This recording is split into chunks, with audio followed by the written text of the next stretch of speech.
Mariin pong pinabulaanan ng lokal na pamahalaan ng Bayambang ang kumakalat na impormasyon sa social media na umano'y nagbibigay ito ng halagang 10,000 pesos sa mga pamilya ng overseas Filipino workers na apektado sa sigalot o digmaan sa Middle East.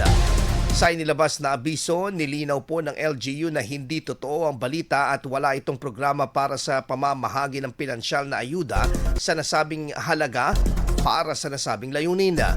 Sa kabila nito, tiniyak po ng LGU Bayambang na patuloy itong nakahandang tumulong sa mga OFW sa pamamagitan ng pakikipag-ugnayan sa mga kinaukulang ahensya ng ating pong pamahalaan kabilang ang Overseas Workers Welfare Administration or OWA at Department of Migrant Workers or DMW, lalo na sa usapin ng repatriation at rescue operations.